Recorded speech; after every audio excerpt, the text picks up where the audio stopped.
ಇವತ್ತು ದೆಹಲಿಯಲ್ಲಿ ಮತ ಕಳವಿನ ಬಗ್ಗೆ ಅರಿವು ಮೂಡಿಸುವಂತಹ ಕಾರ್ಯಕ್ರಮ ಕಾಂಗ್ರೆಸ್ನಿಂದ ಆಯೋಜನೆ ಮಾಡಲಾಗಿದೆ. ಈ ಕುರಿತು ಮಾತನಾಡೋದಕ್ಕೆ ನಮ್ಮ ಜೊತೆ ಸಚಿವೆ ಲಕ್ಷ್ಮೀ ಹೆಬ್ಬಾಳ್ಕರ್ ಇದ್ದಾರೆ. ಮೇಡಮ್ ನಮಸ್ತೆ. ಈ ಕಾರ್ಯಕ್ರಮನ ತಾವು ಹೇಗೆ ನೋಡ್ತೀರಿ?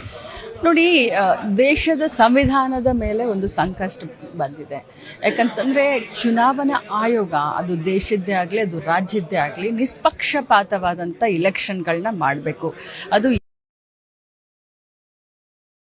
ಈಗ ಬದ್ಧವಾದಂಥ ಒಂದು ಪೋಸ್ಟು. ಅದ್ರ ಮೇಲೆ ಇಡೀ ದೇಶದ ಜನತೆ ಇವತ್ತು ಯಾರ ಮೇಲೆ ವಿಶ್ವಾಸ ಮಾಡಬೇಕು ಅಂದರೆ ಇಲೆಕ್ಷನ್ ಆಯೋಗದ ಮೇಲೆ ವಿಶ್ವಾಸ ಮಾಡಬೇಕು. ನಾವು ಹಲವು ಬಾರಿ ನಾವು ಅಪ್ಲಿಕೇಶನ್ ಕೊಟ್ಟರು ಕೂಡ, ರೀಪ್ರೆಸೆಂಟೇಷನ್ ಕೊಟ್ಟರು ಕೂಡ, ವಿರೋಧ ಪಕ್ಷದ ಎಲ್ಲ ಎಂಪಿಗಳು ಹೋಗಿ ನಾಯಕರು ಹೋಗಿ ಹೇಳಿದ್ರು ಕೂಡ ಇವತ್ತು ಚುನಾವಣಾ ಆಯೋಗ ನಮ್ಮ ಸಹಾಯಕ್ಕೆ ಬರಲಿಲ್ಲ. ಸಾಕ್ಷಿ ಸಮೇತ ದೇಶದಲ್ಲಿ ಮತಗಳ್ಳತನ ಆಗ್ತಾ ಇದೆ ಅಂತ ನಾವು ಪ್ರೂವ್ ಮಾಡಿದ್ರು ಕೂಡ ಇಲೆಕ್ಷನ್ ಆಯೋಗ ಕಣ್ಮುಚ್ಕೊಂಡು ಕೂತ್ಕೊಂಡಿದೆ. ಅದರ ವಿರುದ್ಧವಾಗಿ ಇವತ್ತು ಪ್ರತಿಭಟನೆಯನ್ನ ಮಾಡ್ತಾ ಇದೆ. ಯಾಕೆ ಕಾಂಗ್ರೆಸ್ ಇಷ್ಟು ಆರೋಪವನ್ನ ಮಾಡಿದ್ರು ಕೂಡ ಚುನಾವಣಾ ಆಯೋಗ ಯಾವುದೇ ಉತ್ತರವನ್ನ ಕೊಡ್ತಾ ಇಲ್ಲ, ಪ್ರತಿಕ್ರಿಯೆ ಕೊಡ್ತಾ ಇಲ್ಲ? ಕಾರಣ ಏನು ಅಂತ?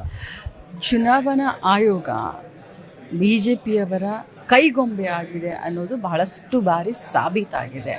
ಅದಕ್ಕೋಸ್ಕರ ಅವ್ರ ಪ್ರತಿಕ್ರಿಯೆಯನ್ನ ಕೊಡ್ತಾ ಇಲ್ಲ. ಅಂದ್ರೆ ಮುಖ್ಯವಾಗಿ ಈ ಹಿಂದೆ ಕಾಂಗ್ರೆಸ್ ಯಾವ ಸಂದರ್ಭದಲ್ಲಿ ಚುನಾವಣೆಯಲ್ಲಿ ಸೋತಂತ ಸಂದರ್ಭದಲ್ಲಿ ಇವಿಎಂ ಜೊತೆಗೆ ಬೇರೆ ಬೇರೆ ಎಲೆಕ್ಟ್ರಾನಿಕ್ ಮೆಷಿನ್ಗಳ ಬಗ್ಗೆ ಆರೋಪನ ಮಾಡ್ತಾ ಇತ್ತು. ಇದೀಗ ಎಲ್ಲವನ್ನು ಹೊರತುಪಡಿಸಿ ಮತ್ತೆ ಚುನಾವಣಾ ಆಯೋಗದ ವಿರುದ್ಧ ಮತ ಕಳವಿನ ಆರೋಪನ ಮಾಡ್ತಾ ಇದೆ. ಇದು ಎಷ್ಟು ಮಟ್ಟಿಗೆ ಸರಿ ಅಂತ ಒಂದು ಕಡೆ. ಇನ್ನು ಚುನಾವಣೆಯಲ್ಲಿ ಗೆದ್ದಂತ ಸಂದರ್ಭದಲ್ಲಿ ಎಲ್ಲವೂ ಸರಿಯಾಗಿದೆ ಅನ್ನುವಂಥದ್ದು ಕಾಂಗ್ರೆಸ್ನ ಉತ್ತರ ಆಗ್ತಿತ್ತು. ನೋಡಿ, ಈ ಒಂದು ಜಿಜ್ಞಾಸೆ, ಈ ಒಂದು ಪ್ರಶ್ನೆ ನಮಗೂ ಕೂಡ ಕಾಡುತ್ತೆ. ಅವರು ಯಾವ ರೀತಿ ಇದನ್ನ ಆಟ ಆಡ್ತಾ ಇದ್ದಾರೆ ಅಂತ ಹೇಳಿದ್ರೆ, ದೇಶದ ಜನರ ಕಣ್ಣಲ್ಲಿ ಮಣ್ಣನ್ನು ಒಗೆಯುವಂತ ಕೆಲಸ ಮಾಡ್ತಾ ಇದ್ದಾರೆ.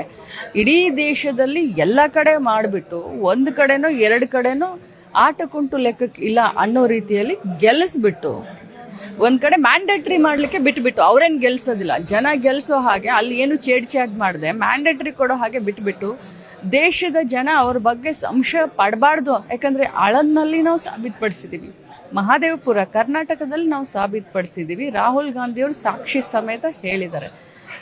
ಅದು ಹೇಳ್ತಾರಲ್ಲ, ಬೆಂಕಿ ಇಲ್ಲದೆ ಹೊಗೆ ಆಡೋದಿಲ್ಲ ಅಂತ ಹೇಳ್ತಾರೆ. ಇಷ್ಟು ಯಾಕೆ ಅವರು ಸ್ಟಬನ್ ಆಗಿದ್ದಾರೆ? ಎಲೆಕ್ಷನ್ ಕಮಿಷನ್ನು ಕೊಡ್ಬೇಕಲ್ಲ, ವೋಟರ್ ಲಿಸ್ಟ್ ಕೊಡಿ ಅಂತ ನಾವು 10 ಸಾರಿ ಕೇಳಿದ್ರು ವೋಟರ್ ಲಿಸ್ಟ್ ಪ್ರೊಡ್ಯೂಸ್ ಮಾಡಲಿಲ್ಲ. ಬಿಹಾರದಲ್ಲಿ ಏನೇನು ಅವಾಂತರ ಆಗಿದೆ, ಇಲೆಕ್ಷನ್ ರಿಸಲ್ಟ್ ಬಂದ ಮೇಲೆ ಸುಮಾರು ಮಂತ್ರಿಗಳು ಸೇಮ್ ಲೀಡ್ ಅನ್ನ ತೆಗೆದುಕೊಂಡು ಗೆದ್ದಿದ್ದಾರೆ. It is not a co incident.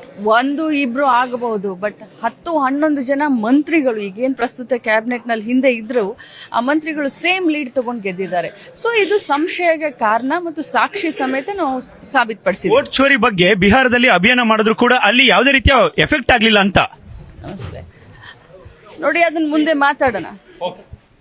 ಇದಿಷ್ಟು ಸಚಿವೆ ಲಕ್ಷ್ಮೀ ಹೆಬ್ಬಾಳ್ಕರ್ ಅವರ ಮಾತು. ನವದೆಹಲಿಯಿಂದ ರಾಕೇಶ್ ಜೊತೆ ಸಂತೋಷ್ ಹೊಸಳ್ಳಿ, ಪವರ್ ಟಿವಿ.